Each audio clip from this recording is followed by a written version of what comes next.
Thank you. Thank you, thank you, thank you. President Thomas, faculty, staff, alumni, and a special thanks. I'll ask all the folks who helped you get here, your mothers, fathers, grandmothers, grandfathers, all those who got you here, all the way in the back. Please, parents, grandparents, all will help. Stand up because we owe you a debt of gratitude. To all the families.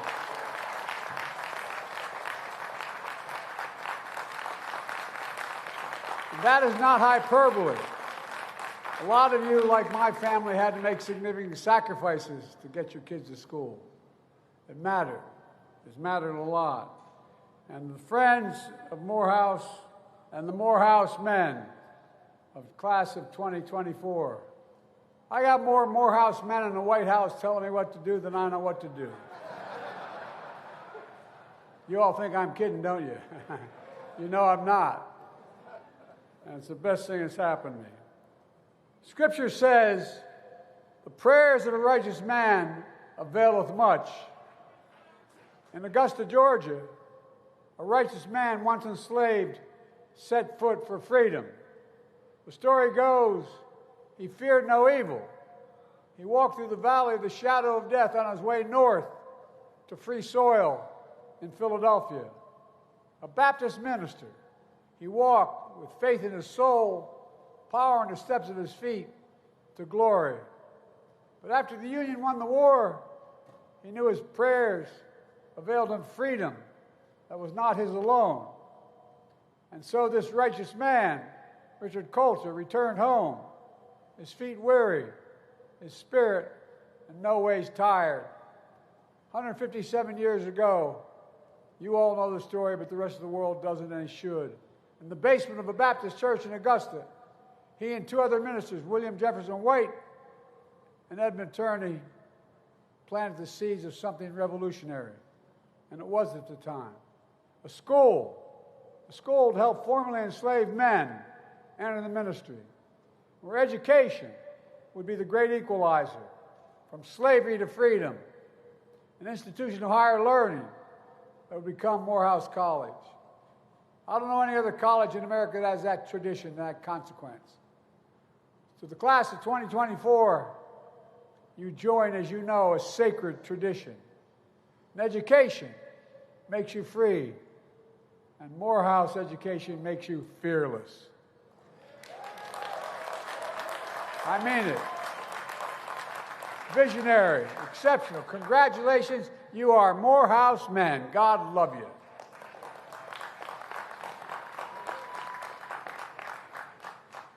And again, I thank your families and your friends who helped you get here, because they made sacrifices for you as well. This graduation day is a day for generations, a day of joy, a day earned, not given. We gather on this Sunday morning because if we're in church, perhaps it would be this reflection. It would be a reflection about resurrection and redemption. Remember, Jesus was buried on Friday. And it was Sunday. On Sunday, he rose again. But we don't talk enough about Saturday, when his disciples felt all hope was lost. In our lives, in the lives of the nation, we have those Saturdays to bear witness the day before glory, seeing people's pain and not looking away. But what work is done on Saturday to move pain to purpose? How can faith get a man, get a nation through what was to come? Here's what my faith has taught me. I was the first Biden to ever graduate from college, taking out loans with my dad and all through school to get me there. My junior year, spring break, I fell in love at first sight, literally, with a woman I adored. I graduated from law school in her hometown.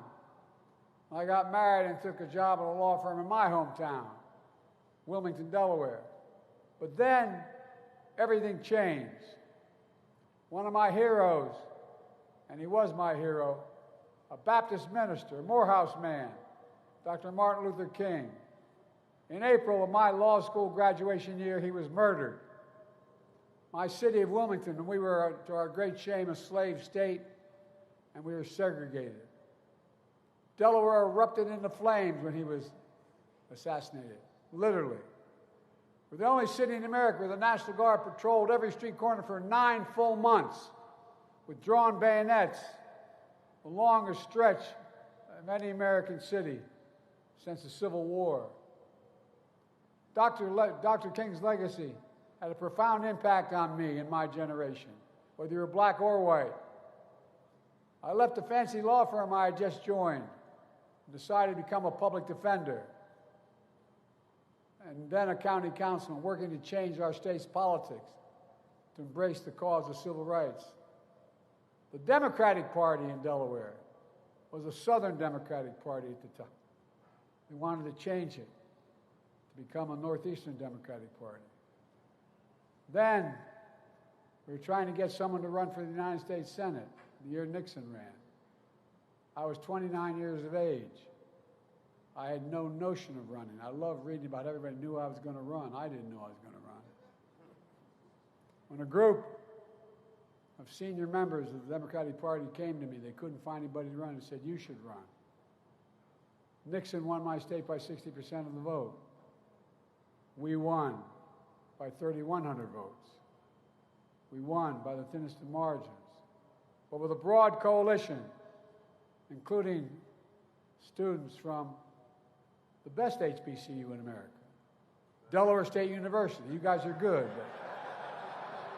They got me elected. Y'all think I'm kidding. I'm not kidding. But by Christmas, I was a newly elected senator hiring staff in Washington, D.C. when I got a call from the first responders, my fire department in my hometown, that forever altered my life.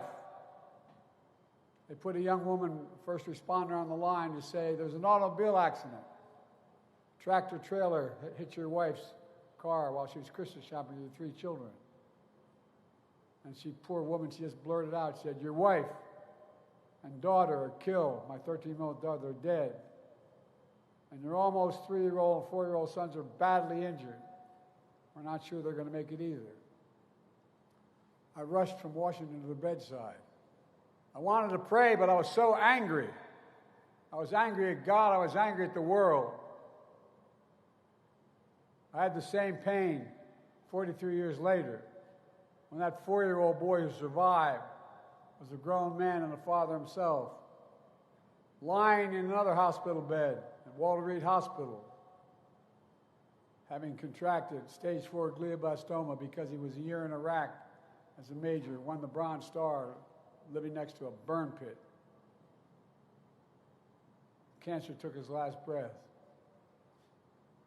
In this walk of life, you can understand, you come to understand, that we don't know where or what fate will bring you, or when. We also know we don't walk alone. When you've been a beneficiary of the compassion of your family, your friends, even strangers, you know how much the compassion matters. I've learned there is no easy optimism, but by faith, we can find redemption. I was a single father for 5 years. No man deserves one great love, let alone 2. My youngest brother was a hell of an athlete, did a great thing. He introduced me to a classmate of his. Said, "You'll love her. She doesn't like politics." But all kidding aside, until I met Jill, who healed the family in all the broken places. Our family became my redemption. Many of you have gone through similar or worse and even worse things. But you lean on others. They lean on you. And together you keep the faith in a better day tomorrow. But it's not easy. I know 4 years ago, as some of your speakers have already mentioned, it felt like one of those Saturdays. The pandemic robbed you of so much. Some of you lost loved ones, mothers, fathers, brothers, sisters, who aren't able to be here to celebrate with you today. You missed your high school graduation. You started college just as George Floyd was murdered. And there was a reckoning on race. It's natural to wonder if democracy you hear about actually works for you. What is democracy? If black men are being killed in the street, what is democracy? The trail of broken promises still leave black communities behind. What is democracy? You have to be 10 times better than anyone else to get a fair shot. And most of all, what does it mean, as we've heard before, to be a black man who loves his country, even if it doesn't love him back in equal measure?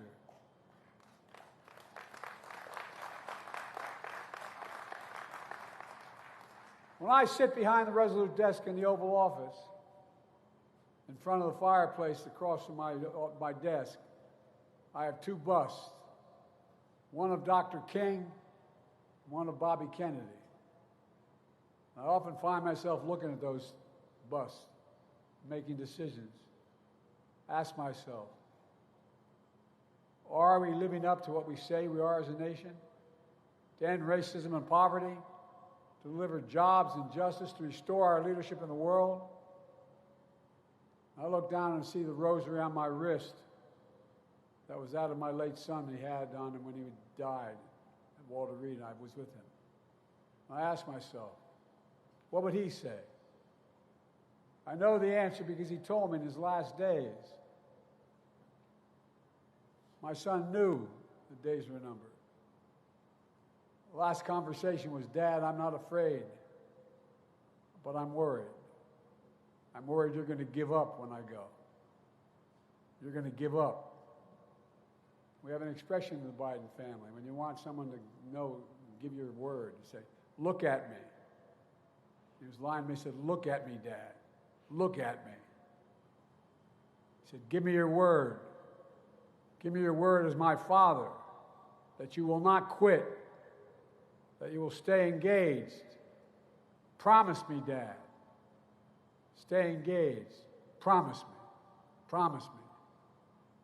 I wrote a book called Promise Me, Dad, not for the public at large, although a lot of people will end up buying it.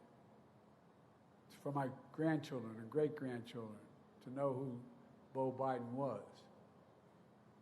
The rose around my wrist, the bust in my office remind me that. Faith asks you to hold on to hope, to move heaven and earth, to make better days. Well, that's my commitment to you, to show you democracy, democracy, democracy is still the way. If black men are being killed in the street, we bear witness. For me, that means to call out the poison of white supremacy, to root out systemic racism. I stood up for George Floyd's family to help create a country. We don't need to have that talk with your son or grandson as they get pulled over. Instead of a trail of broken promises, we're investing more money than ever in black families and black communities. We're reconnecting black neighborhoods cut off by old highways and decades of disinvestment when no one cared about the community. We've delivered checks in pockets to reduce black child poverty, the lowest rate in history. We're removing every lead pipe in America so every child can drink clean water without fear of brain damage and can't afford to remove the lead pipes themselves. We're delivering affordable high-speed internet so no child has to sit in a parent's car or do their homework in a parking lot outside of McDonald's.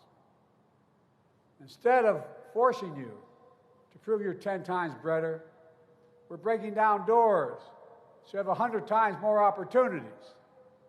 Good-paying jobs you can raise a family on in your neighborhood. Capital to start small business and loans to buy homes. Health insurance, prescription drugs, housing that's more affordable and accessible. I've walked the picket line and defended the rights of workers. I'm relieving the burden of student debt. Many of you have already had the benefit of it, so I can chase your dreams and grow the economy. When the Supreme Court told me I couldn't, I found two other ways to do it. And we were able to do it. because it grows the economy. And I, in addition to the original $7 billion investment in HBCUs, I'm investing $16 billion more in our history, because you're vital to our nation. Most HBCUs don't have the endowments. The jobs of the future require sophisticated laboratories, sophisticated opportunities on campus. We're opening doors so you can walk into a life of generational wealth, to be providers and leaders for your families and communities. Today, record numbers of Black Americans have jobs, health insurance, and more than ever. Democracy is also about hearing and heeding your generation's call to a community free of gun violence and a planet free of climate crisis, and showing your power to change the world. But also know, some of you ask, what is democracy? We can't stop wars that break out and break our hearts. In a democracy, we debate and dissent about America's role in the world. I want to say this very clearly. I support peaceful, nonviolent protest. Your voices should be heard, and I promise you I hear them. I determined to make my administration look like America. I have more African Americans in high places, including on the court, than any president in American history, because I need the input. What's happening in Gaza and Israel is heartbreaking. Hamas's vicious attack on Israel, killing innocent lives and holding people hostage. I was there 9 days after. Sent pictures of tying a mother and a daughter in a rope, pouring kerosene on them, burning them, and watching as they died. Innocent Palestinians caught in the middle of all this. Men, women, and children killed or displaced in desperate need of water, food, and medicine. It's a humanitarian crisis in Gaza. That's why I've called for an immediate ceasefire. An immediate ceasefire to stop the fighting. Bring the hostages home. And I've been working on a deal as we speak. Working around the clock to lead an international effort to get more aid into Gaza, rebuild Gaza. I'm also working around the clock for more than just one ceasefire. I'm working to bring the region together. I'm working to build a lasting, durable peace. Because the question is, and you see what's going on in Israel today, what after? What after Hamas? What happens then? What happens in Gaza? What rights do the Palestinian people have? I'm working to make sure we finally get a two-state solution, the only solution, for two people to live in peace, security, and dignity. This is one of the hardest, most complicated problems in the world, and there's nothing easy about it. I know it angers and frustrates many of you, including my family. But most of all, I know it breaks your heart. It breaks mine as well. Leadership is about fighting through the most intractable problems. It's about challenging anger, frustration, and heartbreak to find a solution. It's about doing what you believe is right, even when it's hard and lonely. You're all future leaders, every one of you graduating today. And that's not hyperbole. You're future leaders, all of you. You'll face complicated, tough moments. In these moments, you listen to others, but you'll have to decide, guided by knowledge, conviction, principle, and your own moral compass. The desire to know what freedom is, what it can be, is the heart and soul of why this college was founded in the first place, proving that a free nation is born in the hearts of men, spellbound by freedom. That's the magic of Morehouse. That's the magic of America. But let's be clear. What happens to you and your family when old ghosts in new garments seize power? Extremists come for the freedoms you thought belonged to you and everyone. Today in Georgia, they won't allow water to be available to you while you wait in line to vote in an election. What in the hell is that all about? I'm serious. Think about it. And then the constant attacks on black election workers who count your vote. Insurrectionists who storm the Capitol with Confederate flags are called patriots by some. Not in my house. Black police officers, black veterans protecting the Capitol were called another word, as you'll recall. They also say out loud, these other groups, immigrants poison the blood of our country, like the Grand Wizard and fascists said in the past. But you know and I know, we all bleed the same color. In America, we're all created equal. Extremists close the doors of opportunity, strike down affirmative action, attack the values of diversity, equality, and inclusion. I never thought when I was graduating in 1968, as your honoree just was, we talked about, I never thought I'd be a president at a time when there's a national effort to ban books, not to write history, but to erase history. They don't see you in the future of America, but they're wrong. To me, we make history, not erase it. We know black history is American history.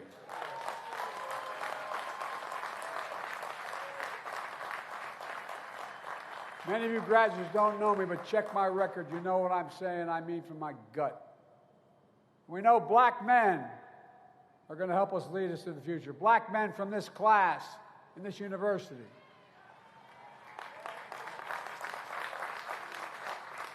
But graduates, this is what we're up against. Extremist forces aligned against the meaning and message of Morehouse. And they peddle a fiction, a caricature, what being a man is about. Tough talk, abusing power, bigotry. Their idea of being a man is toxic. I ran them all the time when I was younger. I want to get started.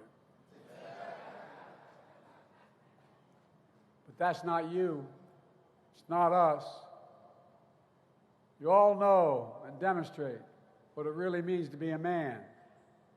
Being a man is about strength, of respect and dignity.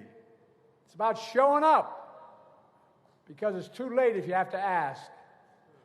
It's about giving hate no safe harbor and leaving no one behind and defending freedoms. It's about standing up to the abuse of power, whether physical, economic, or psychological. It's about knowing faith without works is dead. Look, you're doing the work. Today I look out at all you graduates and I see the next generation of Morehouse men. We're doctors and researchers curing cancer, artists shaping our culture, fearless journalists and intellectuals challenging convention. I see preachers and advocates who might even join another Morehouse man in the United States Senate. You can clap for him. He's a good man. As I said, I'm proud to have the most diverse administration in history, to tap into the full talents of our nation. I'm also proud of putting the first black woman on the United States Supreme Court.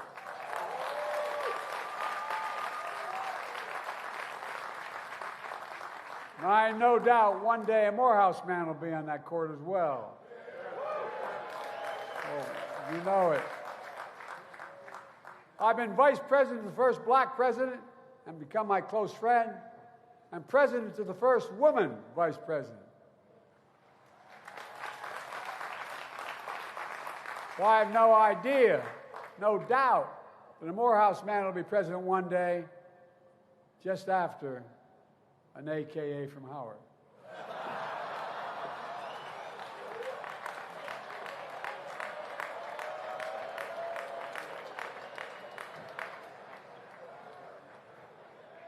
She's tough, guys. Look, let me close with this. I know I don't look like I've been around very long.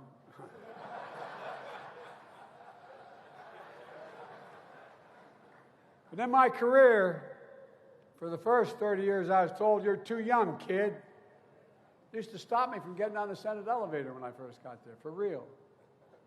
Now I'm too old. Whether you're young or old, I know it endures. The strength and wisdom of faith endures. And my hope for you is, my challenge to you is, that you still keep the faith so long as you can. That cap on your head proves you've earned your crown. The question is now, 25 years from now, 50 years from now, when you're asked to stand and address the next generation of Morehouse men, what will you say you did with that power you've earned? What will you say you've done for your family, for your community, your country, when it mattered most? I know what we can do. Together we're capable of building a democracy worthy of our dreams, a future where even more your brothers and sisters can follow their dreams, a boundless future where your legacies lift us up to show those who follow, a bigger, brighter future that proves the American dream is big enough for everyone to succeed. Class of 2024, 4 years ago it felt probably like Saturday. 4 years later you made it to Sunday, to commencement, to the beginning. And with faith and determination, you can push the sun above the horizon once more. You can reveal the light of hope, and I'm not kidding, for yourself and for your nation. The prayers of a righteous man availeth much. A righteous man, a good man, a Morehouse man. God bless you all. We're expecting a lot from you. Thank you.